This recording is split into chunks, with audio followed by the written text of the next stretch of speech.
Alors, nous allons en parler aujourd'hui. Nous avons beaucoup de soutien, nous avons une excellente relation avec le Japon. Et je pense que par rapport à une déclaration qui nous a été faite avant-hier et qui concernait le Japon, ils sont à la hauteur, oui, tout à fait.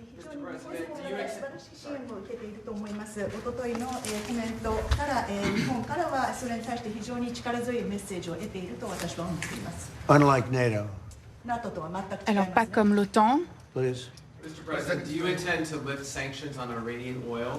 Est-ce que vous allez lever les sanctions sur le pétrole iranien? Et pensez-vous déployer des troupes? Non, je ne vais pas déployer des troupes nulle part. Si je le faisais, en tout cas, je ne vous le dirais pas. Mais nous ne déployons pas de troupes, nous ferons tout ce qui est nécessaire pour garder le prix de l'essence bas. Et d'ailleurs, le Dow vient d'augmenter et d'atteindre 50 000 et on pensait que ça n'allait jamais arriver, que ça n'allait pas arriver sous mon mandat.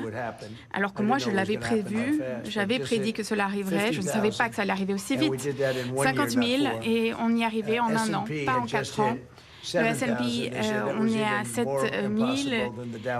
On pensait que c'était encore plus impossible que d'atteindre 50 000 avec le Dow. Donc, nous avons réussi à le faire. L'économie est formidable. Les prix de l'essence ont beaucoup baissé. On en était à 1,99 $, 1,95 $, le gallon d'essence. Donc, tout cela est arrivé.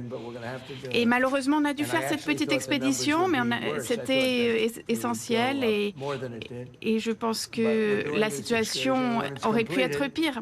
Et lorsque cette petite excursion sera terminée, le monde sera plus sûr. La Première ministre est d'accord avec moi, d'ailleurs. Elle pense que l'Iran, c'est terrible ce qu'ils ont fait. D'ailleurs, tous les autres pays sont d'accord. L'Iran est une vraie menace pour le monde, pour le Moyen-Orient et pour le monde. Et tout le monde est d'accord avec moi. Je crois que tous les pays au monde sont d'accord avec moi. Donc, je voulais éteindre cet incendie et pour le faire, eh bien, malheureusement, ça veut dire que les prix vont augmenter un petit peu. Et je pensais que ce serait pire, bien pire d'ailleurs. C'est pas si mal. Et maintenant que nous avons oblitéré leur marine et à peu près tout ce qu'il y avait à détruire, nous l'avons détruit, même leur leadership, leur armée de l'air, leur équipement anti-missiles a disparu. Nous pouvons à présent voler en toute liberté au-dessus de l'Iran. Personne ne nous tire dessus. Comme vous le savez, le leadership est éliminé.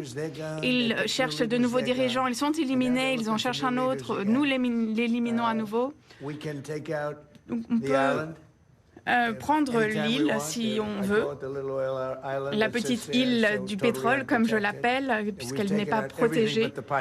Et on peut tout prendre sauf les tuyaux, les pipelines, parce que cela prendrait des années pour les reconstruire. Mais je dirais qu'on est en avance sur notre calendrier. J'ai appelé ça une excursion parce qu'il s'agit d'une petite excursion. J'ai fait quelque chose qu'aucun autre président n'a eu le courage de faire, voulait le faire, mais n'a pas eu le courage de le faire. Et je ne leur en veux pas. Je pense que j'ai dû le faire moi et j'ai fait un excellent travail. Notre armée a fait un excellent travail. Nous avons l'armée la plus forte dans le monde et de loin. Et notre équipement est acheté également par beaucoup, par le Japon en particulier. Et voilà ce dont nous avons parlé, un petit peu de vente d'équipements militaires. Donc nous avons une excellente relation avec la Première ministre et avec le pays. Et je crois qu'elle va devoir nous quitter. Tout va bien? Vous comprenez? C'est incroyable. Moi, je n'ai pas appris le japonais encore, votre langue, je ne la maîtrise pas. Mais la prochaine fois que vous venez, je parlerai japonais. Pourquoi est-ce que le Pentagone va demander au Congrès plusieurs centaines de milliers de dollars supplémentaires? Nous le faisons au-delà de ce qui se passe en Iran. Nous vivons dans un monde très volatile. L'équipement militaire, les puissances, la puissance des armes aujourd'hui est impensable. On peut détruire des villes entières en quelques secondes si on le veut. Mais nous voulons faire cela avec sagesse. D'ailleurs, Biden avait détruit notre armée. Moi, j'ai reconstruit l'armée lors de mon premier mandat et Biden, malheureusement, n'a rien fait avec l'Afghanistan. Il était trop bête et trop paresseux. Et c'est très peu par rapport à ce que moi j'avais construit. Nous voulons avoir à notre disposition une grande variété de munitions, ce que nous avons à présent. Mais nous avions donné tant à l'Ukraine. Biden a donné 350 milliards en cash et en équipement militaire à l'Ukraine. Et il n'a rien reconstruit. Heureusement, nous avons des armes, des armements, des munitions dans des quantités illimitées. Et nous préservons ce que nous avons. On n'en a pas vraiment besoin pour l'instant, mais nous construisons des usines d'armement à un niveau que nous n'avions jamais vu auparavant. Pete en particulier, tous, mais Pete en particulier est un de mes généraux les plus forts. Et nous construisons 4 usines. Là-qui également, il y en a 4 ou 5. Et ce sont des usines qui sont construites très rapidement parce que nous leur mettons la pression. Et nous avons acheté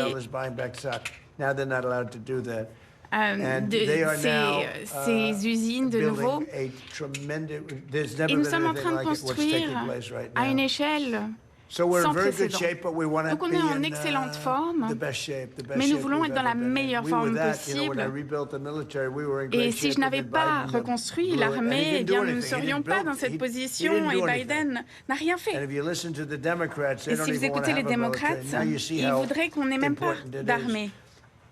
Et vous voyez à présent à quel point c'est important. Nous avons donc l'armée la plus forte au monde, le meilleur équipement. Nous fabriquons le meilleur équipement militaire. Et hier, 140 roquettes ont été lancées d'un seul site, de ces roquettes les plus puissantes. Et chacune a été éliminée grâce à notre équipement. Donc on nous a tiré des roquettes dessus, elles ont pu être toutes éliminées grâce à nous.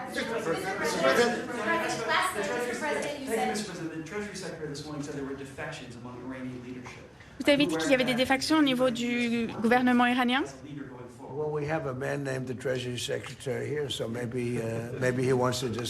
Nous avons quelqu'un ici du département du Trésor.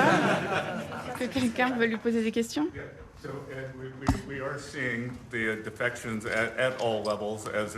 Donc il y a des défections à tous les niveaux en Iran, mais c'est difficile de savoir ce qu'il se passe avec le régime iranien.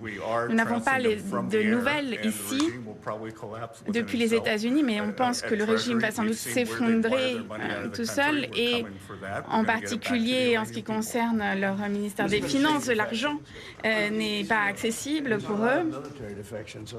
Il y a également des défections militaires, beaucoup de défections militaires en Iran. Et franchement, je les comprends.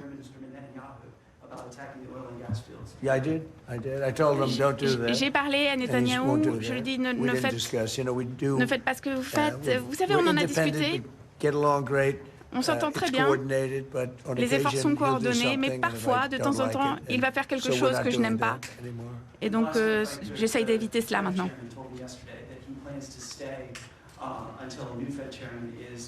confirmed, and he also plans to stay on the board until the investigation into the federal dirt is done.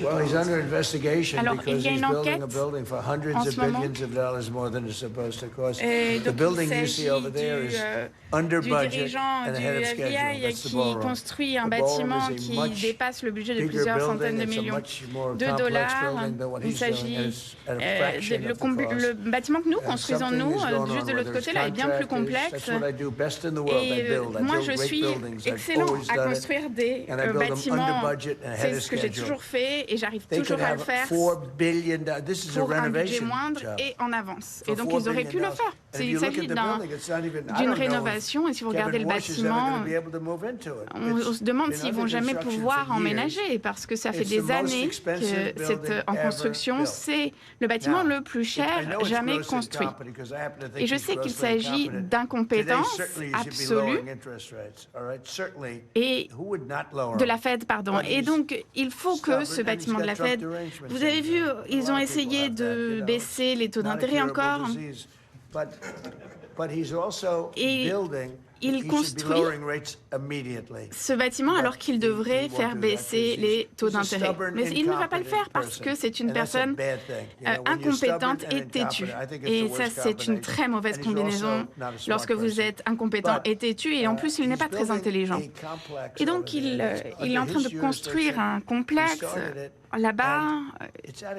C'est lui qui a commencé cette construction et il en a perdu le contrôle. Plusieurs milliards pour juste un bâtiment. Moi, j'aurais pu construire ce bâtiment et en faire un bâtiment magnifique pour 25 millions de dollars. Et ce bâtiment aurait été tout à fait magnifique. Regardez la Maison Blanche, comme je l'ai rénovée quand je suis arrivée.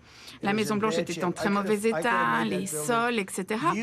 Et moi, j'aurais pu vraiment rendre ce bâtiment merveilleux pour juste 25 millions de dollars. Et lui, il est en train de dépenser 4 milliards. Donc, oui, il s'agit de crimes, peut-être avec les personnes qu'il a recrutées, avec l'appel d'offres des constructeurs. Et nous savons que l'un des constructeurs, en tout cas, est extrêmement riche. Et il va bénéficier de plusieurs millions de dollars. Moi, j'ai écouté des chiffres qui vont entre 3 et 4 milliards de dollars. Ça en ferait le bâtiment le plus cher au mètre carré de l'histoire des États-Unis. Et en plus, ils ne rénovent même pas l'extérieur. La structure reste la même, l'extérieur reste le même. Donc, moi, je veux en parler au public. Je veux que le public sache qu'il s'agit d'une personne très incompétente et malhonnête. Peut-être qu'il est malhonnête, lui, en tout cas, quelqu'un est malhonnête. Parce que ce bâtiment ne vaut pas 4 milliards de dollars.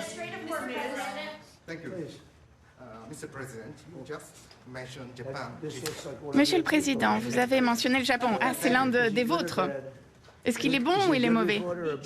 C'est un bon reporter ou un mauvais reporter? Je crois qu'il est sympa. Monsieur le Président, vous avez dit que le Japon était à la hauteur. Quelles sont vos attentes pour le Japon à l'avenir? Moi, mes attentes au niveau du Japon, c'est que nous avons une bonne relation. Nous, voilà, on est en pleine conférence de presse à la Maison-Blanche de Donald Trump avec la première ministre japonaise. Mais il y a quand même un certain nombre de choses à retenir, Thierry Arnaud. En ce qui concerne le conflit, revenons sur pas de troupes au sol. Voilà, ce qu'a dit Donald Trump. Alors, pas de troupes au sol, dit le président, qui ajoute quand même, si je décide de le faire, je ne vous le dirai pas. Donc, il ne ferme pas complètement la porte, mais il veut sans doute, avec cette formule, plutôt rassurer les Américains. On rappelle, cela étant, qu'au moment où on se parle, il y a 2500 Marines et 5 000 soldats qui sont en direction des côtes de l'Iran, où il devra arriver d'ici une semaine. Les Marines, a priori, sont des gens qui ont vocation à opérer au sol. Donc on ne voit pas très bien ce qu'ils iraient faire sur place si ça n'est pas le cas. Ce qu'il veut en fait démentir certainement, c'est l'idée, et c'est ce que disait Pete Hegseth, son secrétaire à la guerre, ce matin, d'un conflit prolongé qui verrait sur le sol iranien intervenir massivement des dizaines de milliers de soldats américains. Je pense que c'est plutôt comme ça qu'il faut comprendre cette réflexion. Ce qui est intéressant aussi, c'est ce qu'il dit à propos de sa relation avec le Premier ministre israélien. J'ai dit à Benyamin Netanyahou, ne faites pas ce que vous faites. Nos efforts avec les Israéliens sont coordonnés, mais parfois, Israël fait des choses que je n'aime pas. Alors, on retourne écouter Donald Trump qui parle du détroit d'Ormuz. Oui, alors, en ce qui me concerne, c'est trop tard. Vous savez, le Royaume-Uni veut envoyer des porteurs d'avions. Et moi, j'ai dit, je voulais les porteurs d'avions avant la guerre, pas une fois que la guerre est gagnée. Maintenant, ils veulent m'envoyer des porte-avions et il n'y a plus vraiment de besoin. Alors, peut-être qu'on peut parler des missiles. Les capacités en missiles de l'Iran sont détruites à 99%, leur usine également.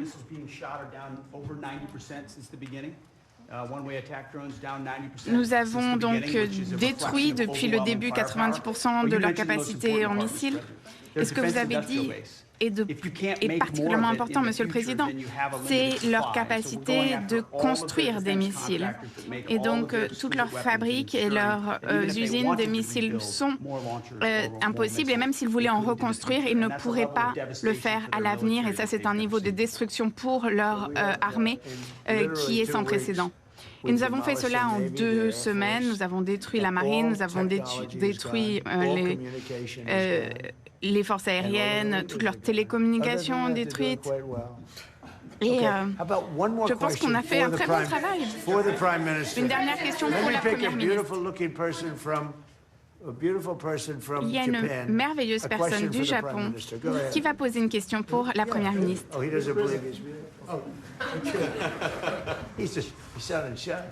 Il avait l'air choqué. Bien sûr, le Japon et les États-Unis sont bons amis. J'ai une question.